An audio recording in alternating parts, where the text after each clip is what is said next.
I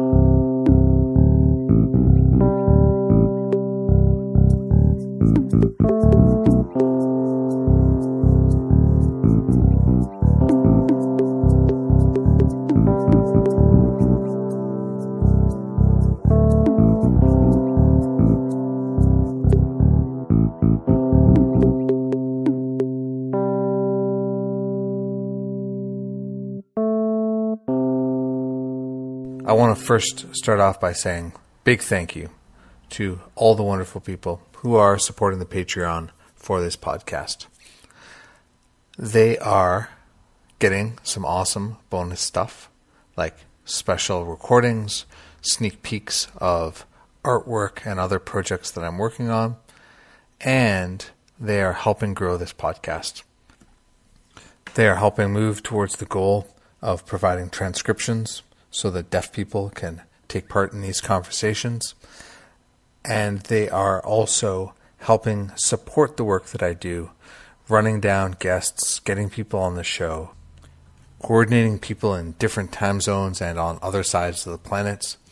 And finally, they're helping improve the production value of this podcast by allowing me to start considering acquiring better equipment and get away from some of the janky duct tape together process I've been doing for a long time.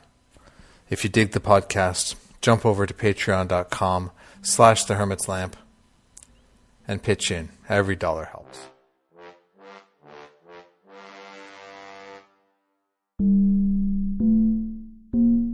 Hey everybody, welcome to the Hermit's Lamp podcast. I'm Fabeku and I'm here today to interview Andrew MacGregor, episode 75. Hey man, how are you? I'm doing all right. How are you? I'm good. Thanks for having me in this position. We get to kind of switch it up today. I get to ask you questions, which is kind of awesome.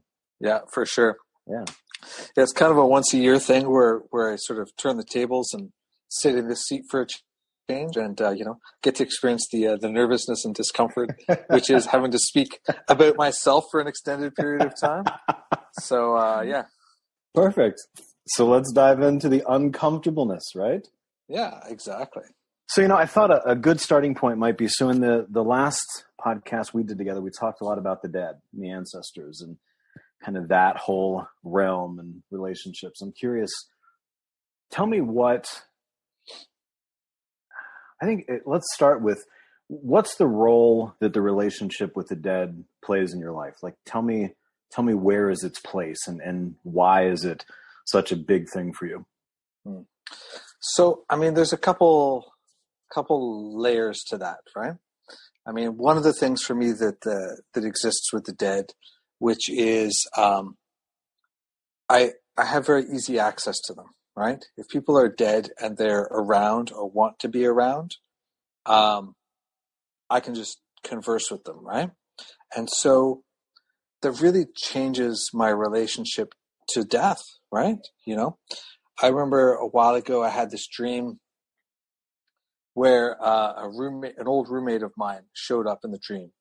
And, in the dream we were hanging out in the kitchen where we lived together, and they said to me, "Hey, I'm dead.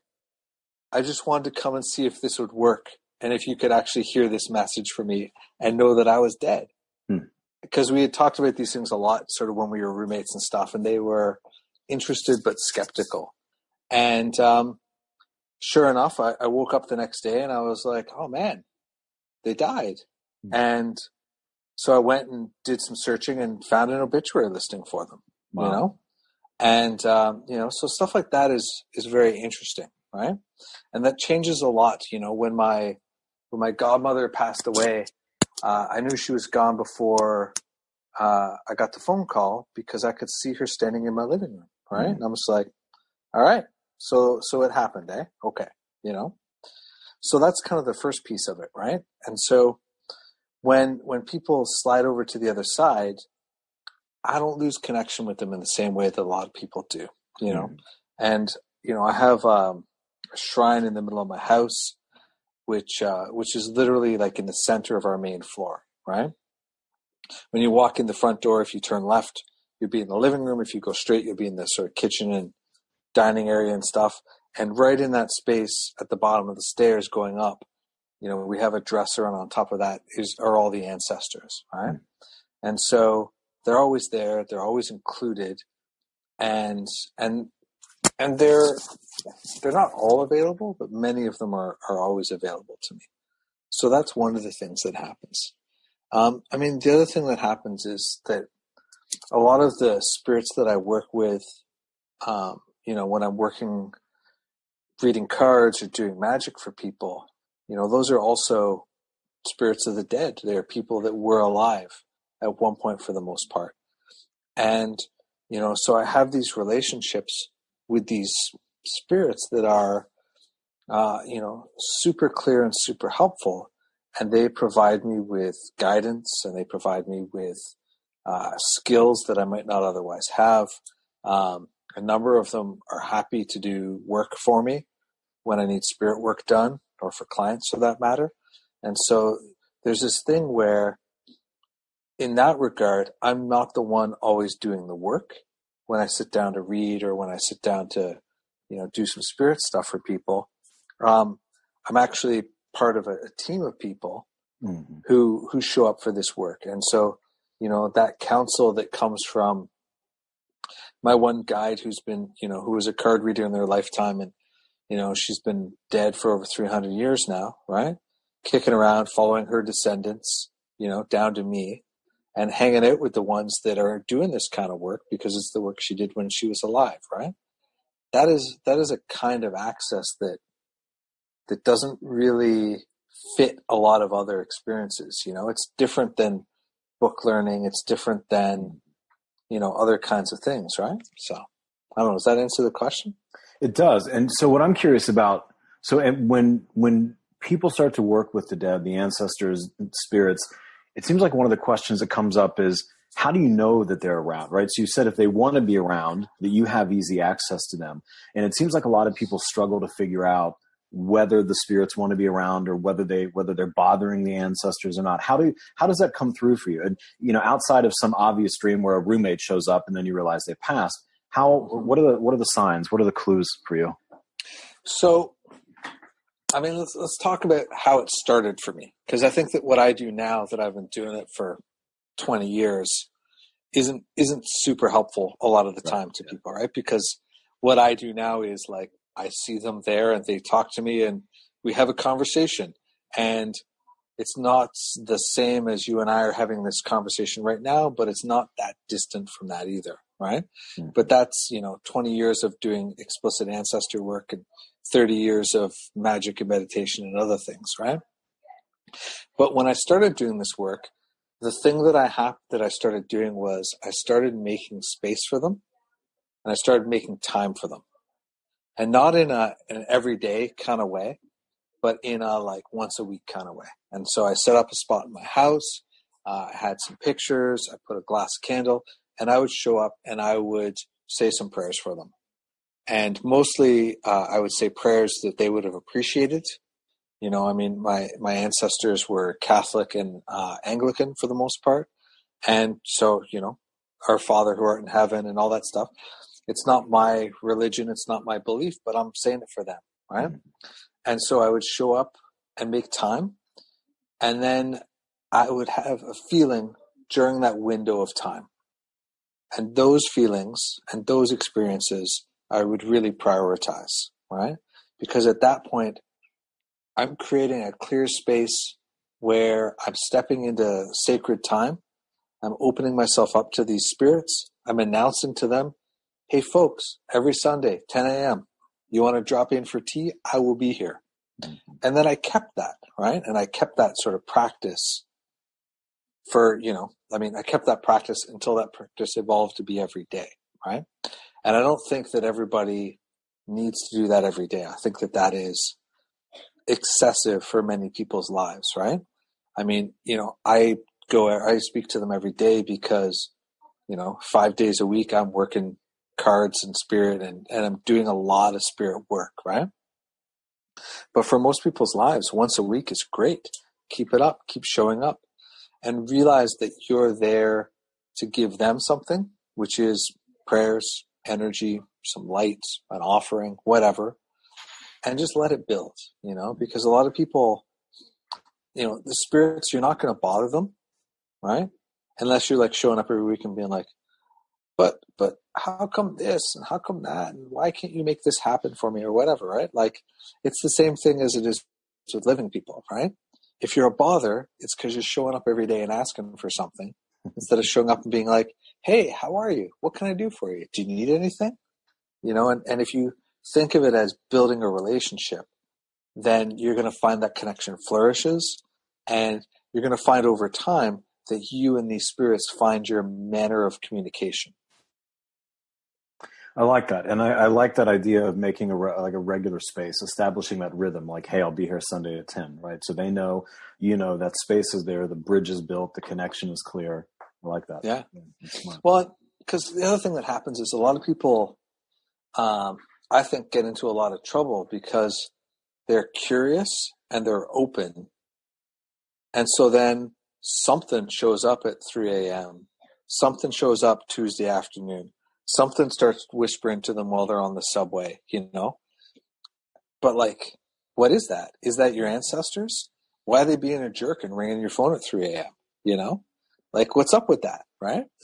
And so, if you have this regular structure, then you can also have this regular expectation, which is, hey, folks, unless like my house is on fire, don't bug me at other times. Show up at that time, and let's have a really clean, respectful relationship.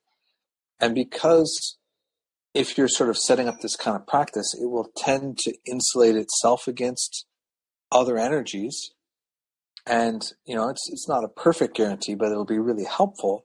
And so you're not going to get random things cruising through your life and whatever.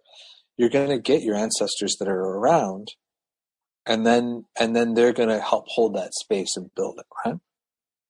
And how important do you think that rhythm, that regularity is to that? Because I think that insulation piece you spoke to is important. How big of a part do you think that regularity plays to building that kind of container or that insulation up, as opposed to just kind of sitting down and doing it when you want to or when you think of it or whatever? Well, so we got to think about, how do we reach these spirits, right? And they're off there doing whatever they're doing, right? Like, it's not like spirit is constantly sitting there always waiting for us, right? You know what I mean? They're not 24/7, like Santa Claus watching us and seeing if we're good or bad, right? They're doing stuff, right? And whether that's for other people or for themselves or things that we don't even really understand from this level, right? So if we have a structure, then they know where to show up, right? We've got some coordinates where things are going to happen, right? And depending on the spirit and its relationship with you, it might be available more often, right? My guides that I work with are sort of continuously available to me for the most part. But that's an agreement that we've made and built over time. And that's an agreement that they're actually in part here to support and help me do the work that I do, because the work that I'm doing is the work that is part of their destiny to make happen, right? But, if we just show up randomly, it's not unlike strolling by somebody's house and knocking on the door. Are they home? Are they getting groceries? Are they sleeping? Who knows, right? But if we have this sort of regularity, then we can really sort of trust what's going on. And I also think that in time, it becomes possible to be more casual about connecting. Once you really know the feel and the energy of these spirits, once you have ways to really trust who it is that's showing up. But in the beginning, if you're not sort of in the space that you've set aside to it and saying the prayers and going through that process that opens that door and closes that door, it's not as guaranteed what's showing up, right? And I think that the timing of that is maybe less important than it is the space for that, right? But even at that, maybe also the timing, especially if you feel like you walk by 5 days a week and you don't feel anything there, maybe they're really busy with other stuff, right? So, Yeah, I like that. I like the idea of having the words you use, coordinate. I like that, right? It's kind of like they always know where you'll be at a certain time, and then they get to show up, and then you get to continue to build that bridge, deepen that relationship, do the work. I like that. Yeah. Mm-hmm. You know, and I think that our job is to show up too, whether or not we feel them, right? Mm-hmm. I remember my ancestors wanted my partner and I to go to church before we got married, right? We weren't getting married in the church, but a bunch of them were like, we want you to go to a mass. And we're all like, okay, guys, if that's what you want, right? And so we ended up at this Anglican church, which at like a 5 p.m. on a Friday mass, right? There was us and one other person in the space, right? In this church that probably seats like 300 or 400 people, right? And the priest came out and they did the mass. And I remember sitting there watching them do the mass and thinking they would be doing this mass whether or not we were even here. Mm-hmm. That this is an agreement. I could tell that this was an agreement that they had made, you know, in this case with God and what have you, but that they were going to hold this space no matter what, because that was their commitment and their practice. And I think that, you know, there's something deeply loving and relational about that, as opposed to kind of the more transactional spirit stuff that a lot of people, you know, myself included, started out with, right? Like, I really need a new job, guys. You got to help me out. 100% fair. But the more we find ourselves towards these deep, lasting, loving relationships with those energies, right? I mean, if they make sense for us to work with, the better, right? Because then it's a completely different way of being. Yeah, I like the relational piece of it, right? Because I think it is easy to, whether it's intentional or not, to approach it like a transaction. And, you know, when there's the desire to dig deeper into these relationships, but yet we're not really showing up, we're not really doing our thing, then to me that, you know, that kind of weakens the overall structure. It weakens the access and the experience of it. Mm-hmm. Yeah, it might be great and they might not care, but they might really care, right? Or worse, or more still, they might really need something to help them help us, right? Mm-hmm. And if we're not feeding them in that other direction, then, you know, they may not even be able to help, even if they're willing. Yeah. Yeah. So you said that work with the ancestors, that it's changed your relationship to death. Say more about that. I'm curious. Well, I mean, I really feel this sort of continuum, right? Like spirit people die, and 100% I miss them, right? 100% I'm sad. But at the same time, you know, so many of these spirits are just on the other side now, and I can talk to them whenever I want, you know? I got a phone call from the partner of a long-standing client who had an ever-escalating series of really critical health problems, to say that this person had passed away, you know? And, you know, I knew it was coming. This person knew it was coming because they used to come to me and we used to sit and talk about it, because most of the people in their lives were in denial about it, right? But they had, you know, they had open brain surgery, you know, to remove stuff, like big problems, right? And then big fallout from that. And so, you know, when I heard the news and when I had some time, I sat down and I'm like, all right, what are they doing? How are they doing? What do they need? Right? And I could find them, you know, and I could feel them. And really, for the most part, what was going on for them was they were just laughing their ass off now, because they were like, oh man, what a crap show that was at the end.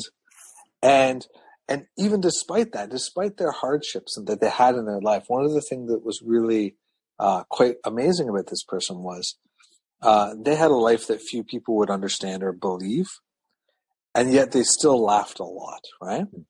And when I kind of connected with them and I felt that laugh from them, I'm like, oh yeah, you're all good now, right? You know you're done, you're ready to move on, you're going to do whatever. I'm like, cool, you don't need anything from me, right? Mm-hmm. And so that ability to sort of check it leaves less room or almost no room where regret has to live or where uncertainty has to live.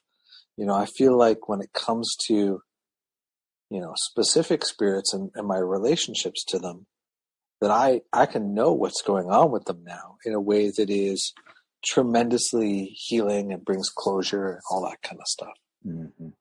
Yeah. Yeah. And how has work with the ancestors, how has it changed your approach to magic? I mean, you mentioned the not just you doing it all, which I think is good and important. What else has changed for you in terms of the way you see magic, the way you do magic because of these relationships? So, I mean, when I started ceremonial magic, right, I would be like, okay, I'm going to contact this archangel or that goetic spirit or whatever, and I'm going to get them to do this work for me, right?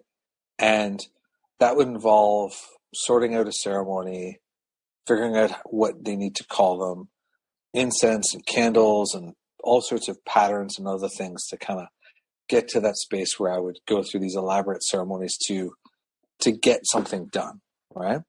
And, I would time it to the minute with the sun and the moon. And, sometimes I'd wait, I'd be like, oh, you know what? It's going to be really good next month when the sun's here and the moon's there. And I would do all these things, right? And that stuff worked, and that stuff does work, right?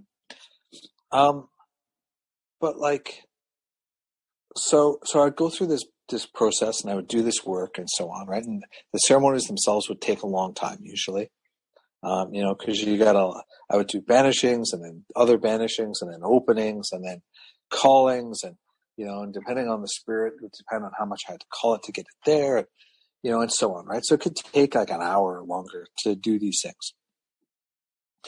And then I would do what I wanted to do or ask for what I wanted to ask. And most of the time it would work well. Occasionally the spirit would be like, sorry, you called the wrong number. Too bad on you, right? And then you got to go back to the drawing board and you're like, okay, I thought that was going to work, but what else can I do? And so I would have these things where I'd always be looking for the windows where I could work and looking for the constructs and how to refine and elaborate these constructs to get me where I wanted to go. So now, for the most part, I have a shrine for the spirits that I work with in this way. And generally speaking, a lot of it is very straightforward by comparison. Hey, is this, I'll ask them, is this possible? Yes. Are you willing to do this work for me? Yes. What do you need? And then I will get a list or an action or thing or whatever. And I'm like, all right, is that it? And they're like, yep. And then we're done, right? Mm-hmm. And I will, sometimes I will do more elaborate things, if I'm making powders or doing stuff, right? Like sometimes there's process involved, or if I'm cleaning somebody, sometimes there's process involved, of doing the cleaning and using the items and so on. But the kind of work for just straight up to open doors for things or to consecrate talismans, generally speaking, it's like, yeah, I'm good. Give me these things, burn these incense, leave it here for a day or a week. We'll be done. And that's it. And I walk away, And the thing about that that's different is even when I was contacting spirits before for things, I was using so much of my energy to make that communication happen, right? But now there's no distance between me and the spirit, and there's none of my energy required for the actual work in terms of actually making the work itself happen, right? So I'm basically just being like, hey, will you do this thing? Yeah. Is this work for you? Yeah. Done. Give them the stuff, leave it, walk away, come back. Is it ready? Did you cook it? Yeah. All right, let's go. Done. And that's it, And it's such a different level of effort, right?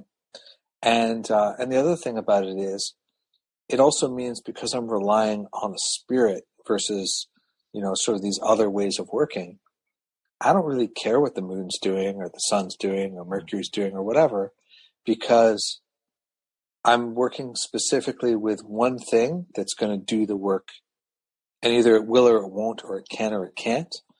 And that's the end of the conversation. And I'm not worrying about all these other aspects so much. So I've kind of slid completely out of this sort of kind of contemporary Western magic witchcraft way of like paying attention to all these different pieces and into a very, very direct way of working that is super fruitful and ultimately super easy.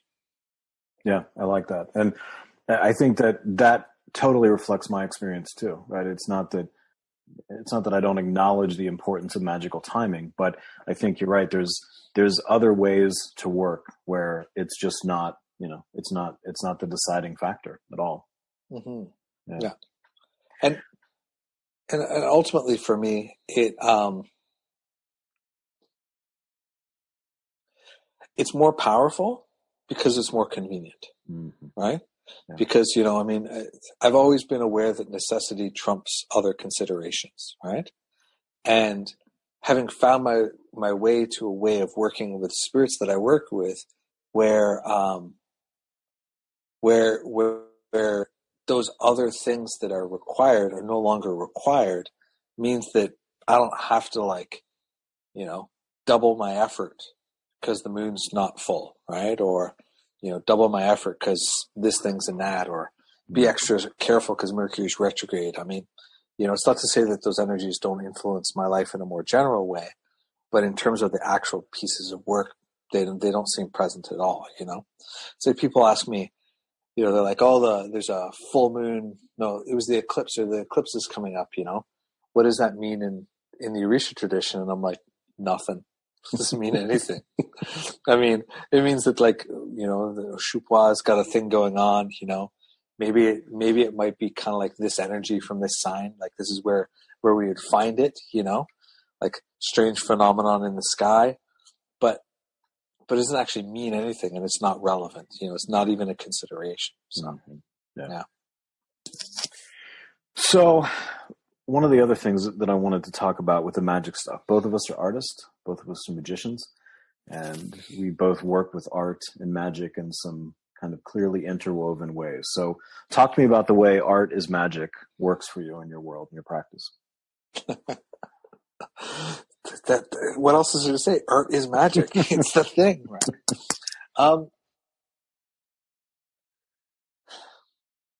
So I've been working on this deck called the Land of the Sacred Self Oracle. And I've posted bits and pieces of it here and there. It doesn't exist publicly anywhere that I can kind of point to yet, but it's on my Instagram and stuff like that. And when I started making this deck, so I was, over the last year, I made an Orisha tarot deck. And that deck was thought out and philosophized about and analyzed and whatever. And not that it's not magical, because I think that it is, but it was very cognitively driven as well. So that's one way in which I make art. But when I started working on this Land of the Sacred Self Oracle, I took a more surrealist, kind of open-ended, dream-driven approach to it, right? And what I want from this deck is I want people to feel things. I want people to have experiences. I want them to be moved by it. And I'm not going to say anything about any of it, really. It's going to be a book. It's going to be a deck without a book for the most part, because there's nothing to say about it, right? But when I'm making that work, right, for me, each of these cards comes from a place where I've been, and I'm sort of falling through the art back towards the sacredness of myself and back towards the wholeness of who I am. And so the process of making each of these cards is a magical act, right? And the actual act of making them is a way of creating magic that returns me back to myself from some kind of distance from that, And when I'm feeling super connected, I actually almost never make these cards, because for me, they're about finding my way into this land where I am complete and magical and plugged into everything, and where I'm not caught up in taxes, driving around the city, problems with my kids are having at school, whatever, right? Like all the life stuff, right? That can take us away from that spirit. These cards are gateways back towards that, both personally in making them, but also hopefully as an artifact afterwards then for other people, right? Mm-hmm. So, that's one of the things that I do. And then, a lot of the other stuff I do is around self-identity through portraiture. And so I do a lot of portrait work for myself and other people where I am, trying to align myself to a place where I need to be, or trying to shift some part of my ego or my own actually way of being into a different place. And then I set those up, and I have one on the wall right now that I'm sort of looking at, where I look at them all the time until I feel like I occupy that space, and it came out of a conversation that you and I had about something where we were doing some work together, and there was the image that you gave me was, I feel like your future self is very close, but it's right beside you, but covered in a sheet. Mm. And I was like, all right, so I'm going to imagine myself lifting that sheet and looking at my future self and listening to what it has to say, and then drawing pictures of that as a way of getting there, as a way of both sort of subtly, symbolically, non-linearly making changes that otherwise might take a very long time if I tried to take a sort of more brain-driven, talky approach to it. So, and what is it about art? Why is art that bridge for you, as opposed to writing about it or meditation, or what is it specifically about art?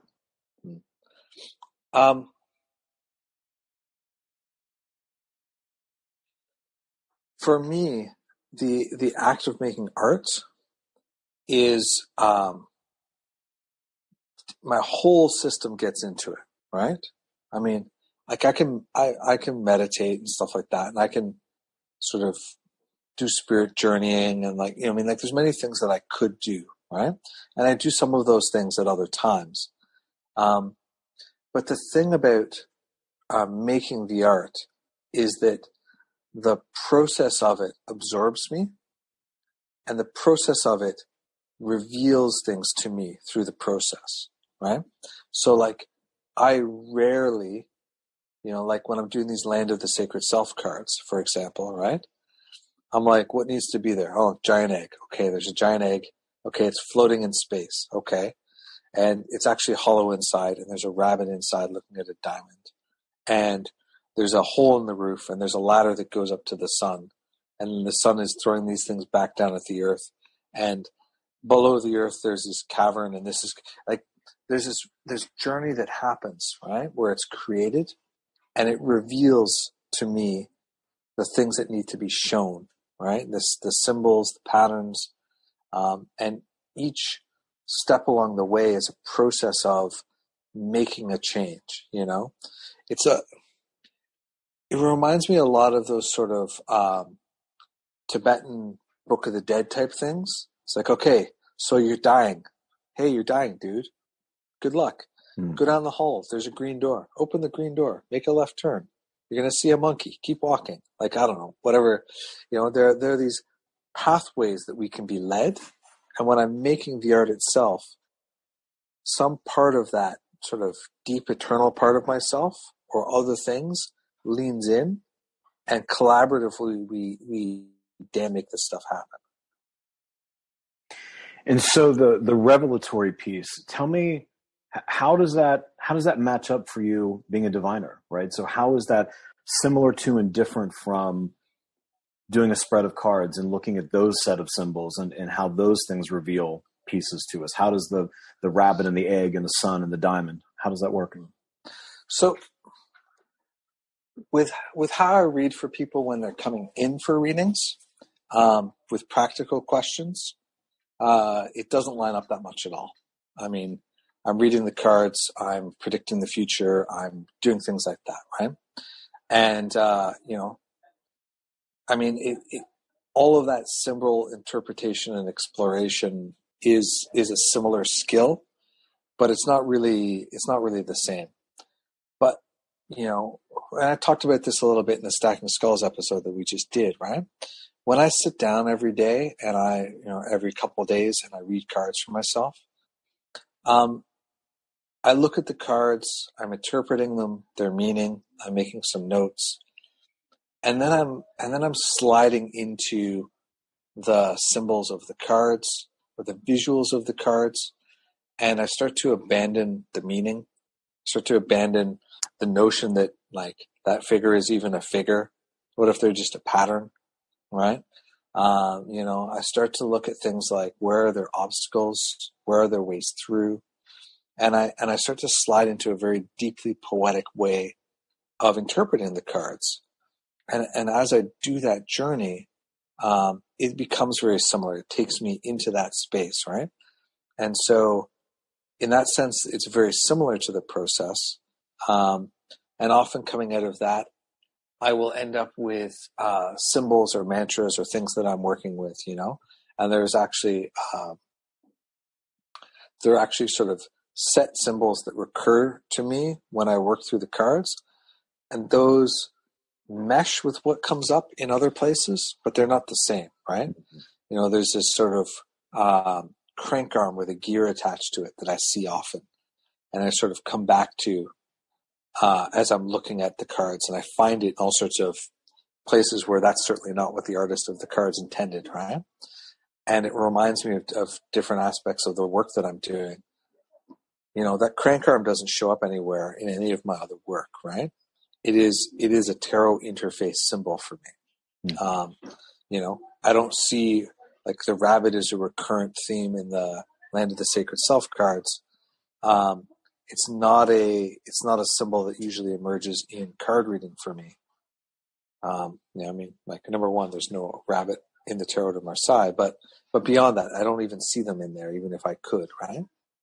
So they overlap in a similar way, and they take me to a similar place. But the art part is more about moving around the internal furniture and shifting ego pieces, or rebuilding ego pieces, whereas the divination part is more about getting myself into the zone, and keeping myself in the zone. You know, It's more of a day-to-day piece, and the art is more of a weekly or monthly, depending on how much I'm doing, but like kind of big picture piece. And how does the art and magic piece come together in terms of the work that you do for other people, for client work and things? Well, I mean, when I'm doing these portraits for people, I do these portraits where I start with a photograph and I step into the spirit world and see them from that point of view, right? And, so, I mean, what happens during that is people get seen that bigger vision of themselves, right? It gets revealed to them in a concrete way that they can look at and work with. And when I do these impossible readings, which are sort of art videos that are set to sound and stuff that are sort of transformational experiences, those pieces translate into a similar sort of shifting of their ego or their sense of self or their way of being in the world that opens them up to bigger possibilities, deeper connections, and deeper openings, right? And then I mean secondarily, and I mean it totally is art, although not in the same way. I mean all that stuff translates into my sigil work as well, right? I mean, to me, making sigils is art in its own way. So, yeah. And what do you think it is about art and magic that those two things play so well together and have played so well together for so long? Why is that for you? Well, I mean, where haven't they played well together, right? I mean, if you roll back through, I mean, obviously maybe it's just the remembered mystics and magicians and so on, right? But like, look at Crowley, right? He wrote a ton of poetry, Look at Austin Spare, made so much art. And even the people who weren't artists, right, or weren't known for being artists, so many of them made art, even if it wasn't sort of shared or, consumed on a bigger level, right? I mean, I think that there's this sort of direct possibility of a connection that's there where the art influences the magic influences the art, and it both open us up to different ways of seeing the world, and it allows us to sort of kind of like remember and live in dream space while conscious and awake, right? Like look at Carl Jung's Red Book, right? That sort of active imagination piece. It's there in so many different sources in one way or another, whether literary or, or visual or whatever. And I think that having access to that is a tremendous tool that, if we can get out of our way to allow it to happen is pretty tremendous, Well, and I think there's something about both art and magic where there's the whole working and thinking symbolically, and to me, that's a really an equally important skill when it comes to the practice of magic and the creation of art or the experience of arts or, whatever. It's this sigil, this candle, this plant. It's a symbolic proxy for whatever this piece is, or there's the element of, this, like you said, this rabbit, the sun reveals a certain thing that becomes a proxy for something. So it seems that in some ways, not only do they interface well, but they're building similar muscles and using similar skill sets. Yeah. I mean, they build a language for us, right? And they build a way of understanding things, right? And, it's like I used to spend a lot of time looking at my dreams and writing down my dreams and analyzing them. And, I spent some time doing that with a Jungian analyst for a few years. And, those symbols very quickly became regular, right? Before they seemed chaotic and random. And I think that they were, right? I think that my unconscious or my shadow was trying to get my attention. And it was like, all right, let's try a giant alligator. Okay, let's try falling. Okay, let's try shark attack. Okay, let's try car accident. Let's try, like things, right? But when I started working on it, then the spaces that I was in became regular. There was a smaller rotation of being in the same places. There was a smaller rotation of symbols that would emerge. And as I clarified what those things meant, then those symbols would not necessarily disappear, but they wouldn't occupy the dream in the same way. And then other symbols would emerge that would further clarify that. And I think that in the way that making art or building the sort of codex with spirits that you work with and stuff, it becomes this thing, right? Where it's like, okay, super, super straightforward. And, I do this and then that will help with this, or, this symbol is here and, oh wait, this symbol is emerging more strongly and it's related to my anxiety or my insecurity or my fear. So I better check that, right? Or, hey, this is warning me that this is a sign that shows up when I'm not paying attention to something that needs attention, maybe, many things, right? But yeah. Well, the two things I like about that, in some ways, it kind of circles back to the conversation that we started with about the dead, the idea of making space, right? So the symbols are initially kind of incoherent and all over the place, but the more we dig in, the more we give them space, the more we work with them, they're contained and they become increasingly coherent. And I also like what you said about the language piece, right? Because I think that there's something to both art and magic where it's this sort of communication, whether it's communication to the audience, communication with the others, the invisible. And I think the more we understand that and the more intentionally we build up the language, obviously, just like learning any other language, the more skilled and adept we become at it. Yeah, for sure, right? Yeah. I mean, so like I talked to lots of people who are kind of starting out in magic and they're like, do I need to learn Kabbalah? Do I need to learn this? Do I need to learn anything? Why don't I just get it all from spirit? And if you can genuinely get it all from spirit, cool. right? But that doesn't tend to happen very much. And it doesn't tend to happen in a sort of one big revelation where they just download everything to you and now you're good to go. It takes time and is a process. And if you are working within a system, then it really behooves you to learn the symbols of that system, right? You know, I mean, like there's, in the Orisha traditions, there's a proverb which is, don't ask what you already know, right? And this proverb has so many applications. But one of the applications that it has is there are certain questions that you never ask because you know that's just not how it's done, right? Like, you know what I mean? Like if I'm gonna give a pigeon to a legua, I wouldn't ask. I would never ask that question because it doesn't happen, right? It's not what's done.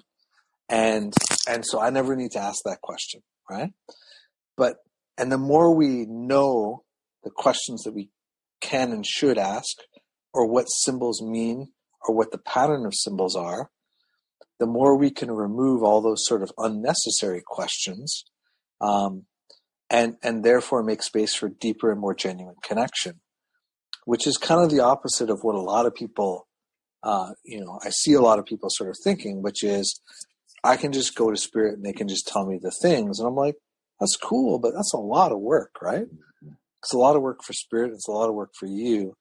And if you don't already have a clearly codified relationship, and especially if you're working within a structure, then how do you know what's going on? And how do you know when you're asking a question you shouldn't ask? And therefore, whatever answer you get is useless, right? Well, and that's the thing. So I think in that way, it's almost exactly like learning a language because, somebody I know is teaching me Romanian right now. I know maybe 30 words, maybe at best. And so I could just say, well, why don't I just intuitively express? I don't have the vocabulary for it. I don't know the words. And the amount of effort required to get that to happen, like you said, is enormous. If I have access to 300 words, then that gives me greater ability to transmit what I want. And I think it's exactly the same thing when it comes to magic. If you have the vocabulary, now, you can use it. In my mind, you're wearing like one of those like black artist turtlenecks, and you're doing interpretive dance to communicate in Romanian to somebody, right? Exactly. And I think there's a whole lot of magic that looks a lot like interpretive dance. Yeah. So one of the things that I'm always curious about when I talk to magicians is, what's your magical origin story? How did you get into it? What was and whether it's the first, they're the same thing or not, I'm curious. What's the first act of magic that you did that really kind of solidified, holy shit, this is real. Like, this is really a thing. So I was always into it, right? Like there was never a time where I was not interested in magical stuff, right? I mean, when I was a kid, it was colored by kid lenses, right? Wizards and dragons and Dungeons and Dragons and the inroad where I started to find things that were more real was actually through like 80s ninja movies, right? So me and my friends were watching these movies and we're like, what would be cool? We should start meditating like them. We should start learning, right? And so we set up this space in my friend's suburban basement crawl space, right? We got some paper that we thought was rice paper, but whatever it was, and it made this little ninja room in the back, right? And we would crawl in there and we'd light up our incense and we would sit and meditate, right? And then coming out of that, I started doing martial arts. And when I started doing martial arts, I started learning to meditate, right? And the person that I was studying from at the time, he would sleep for 4 hours and then meditate for 4 hours every night. That was his deal. And he would do transcendental stuff and he would do other things. And we did this meditation where whatever we did to get there, we started to shrink. He's like, just get smaller. Notice the mat you're on getting bigger. And in the meditation, he led us through to sort of dropping through the pores in the concrete on which we were laying and looking at other things. And some of that really started to open me up into other possibilities, you know? And, you know, around that time, I'd already been excited and interested in magic, and I was reading a lot of like fantasy and stuff like that that tied into that. And, I found some books by Aleister Crowley, and, I found a bunch of other occulty type books, which, were 80s classics like the Necronomicon and the Satanic Bible. But I started reading all this stuff, right? And I started trying to think about it, trying to understand it, And so that was kind of the start of it for me. I don't really remember like what the starting of doing magic was as such, I remember trying to read in Magic and Theory and Practice Crowley's description of the banishing ritual and trying to do something with it, which is horrible. There are no actual instructions, right? In retrospect, actually knowing what is meant by it, I'm like, dude, you're a horrible technical writer. But at that time I was very interested in a lot of stuff. And mostly, especially because when I was 14, I almost died in an accident. I really just wanted to understand things and know things, And so I just started reading everything and talking to people and, kind of making art that was sort of heading in that direction. I was always making art, right? Ever since I was a kid. And I look at the art that I made leading into, leading out of high school and into going to art school. And it was all psycho-magical, surrealist kind of things, right? And, so. And what is it about magic that's kept you doing it for 30 years? What's the thing that keeps you moving in this direction for 3 decades? Because life is fucking hard. And if you have some mechanism through which you can make life easier, and especially if you have some mechanisms where you can up your capacity to cope or your resilience, then that's things to keep doing, because like life is no joke, right? It is not easy. And even when things are going well, it's often difficult, there's just a challenge to persisting, right? To fighting with entropy all the time. And, for me, magic is that thing that allows me to be resilient, to roll with stuff, to manage things, to keep showing up, right? And to keep being available to the things that I want, right? And where there's a distance between the thing that I want and where I am, it helps me bridge that distance. It helps me get there. So I like that. A challenge to persisting. I think it's an incredibly accurate way of describing it. Mm-hmm. Yeah. So one of the questions somebody asked, and this might be a good way to wrap. I'm curious. They ask, what's the most challenging thing about being you?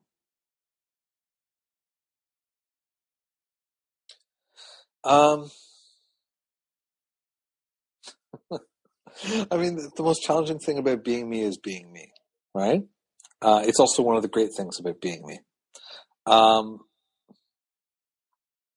I live in a way that other people don't really understand, right?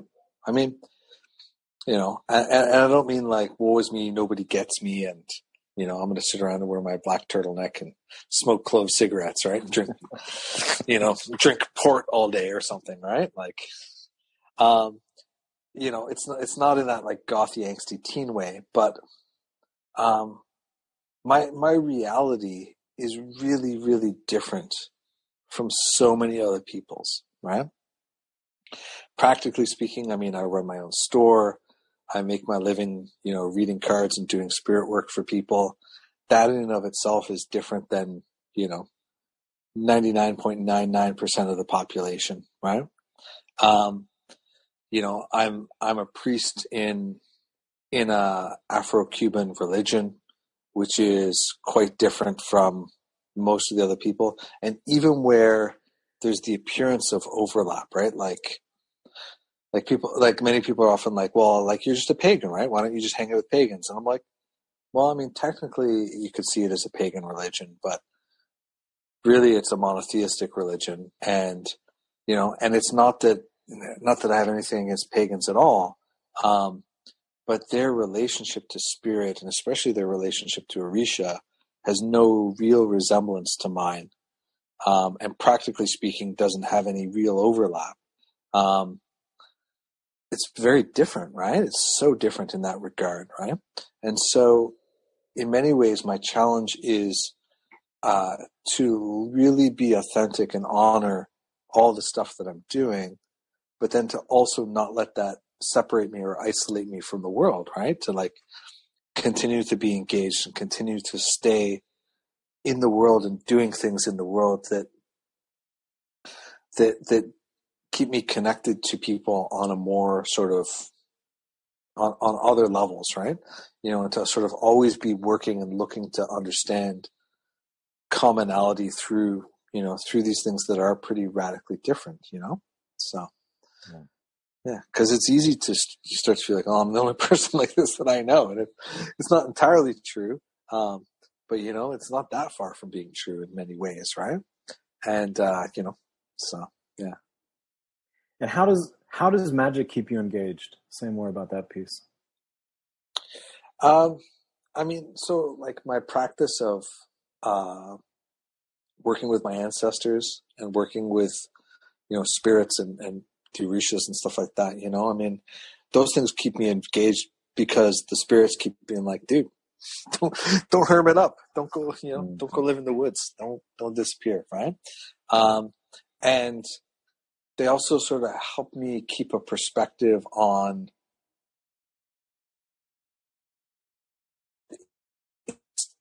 it's easy, and I see both myself and other people at different times doing this, right?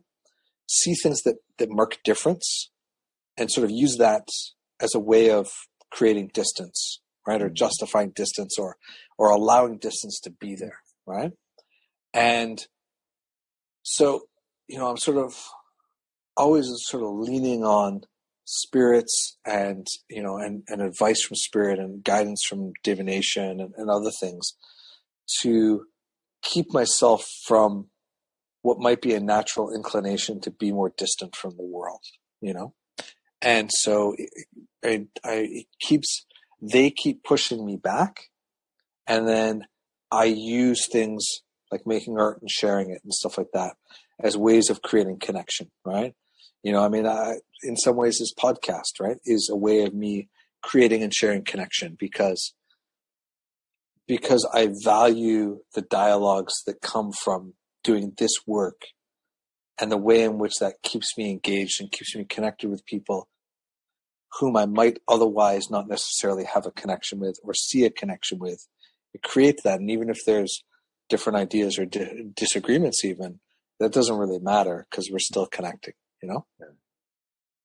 I like that. The whole connection piece, it's a big deal.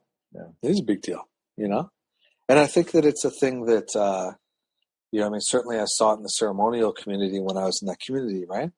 Lots of people separate themselves from the world by virtue of what they're doing, but I always go back to, there's a line from from Crowley's Gnostic Mass, which I used as a mantra for a long time, which is, I am just a man amongst men.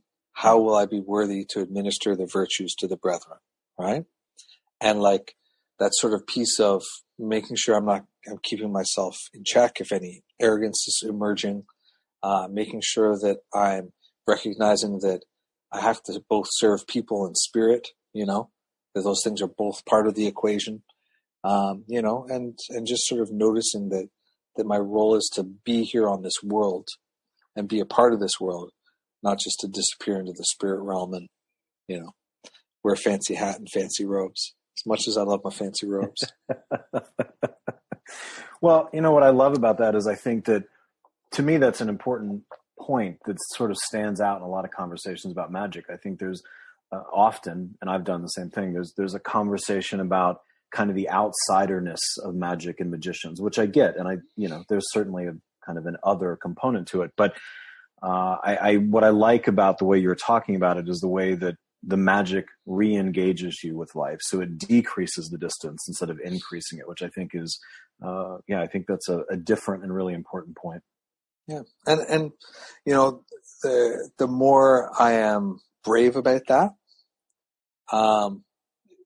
the more I find that people really just engage with it, and people are just open to it in a way that's just like, oh, okay, cool, and like, and granted, I live in a relatively progressive city, right? I don't live in a super conservative kind of, negatively religiously judgmental space, right? So, obviously my circumstance is not everybody's circumstance, but like, I get tremendous support for my business from the city and from the provincial people. And, and I just go and engage with those people, and they just recognize it as legitimate right from the get-go and just work with us, and, I'm just really open about those things, or try to be really open about what I'm actually doing and so on. And, so many people have all these worries and anxieties about that. Right. And, you might find that there are problems. I have run into some really weird stuff. I've had a couple of people sort of yell at me outside the store at different points in time and whatever, but that's almost never the outcome that I get, Mm-hmm. And, so, again, I live in a progressive city, so there are places where obviously that's more of a challenge. But, I think that, that being open and being engaged and just being like, yeah, these are the things, this is what I'm doing.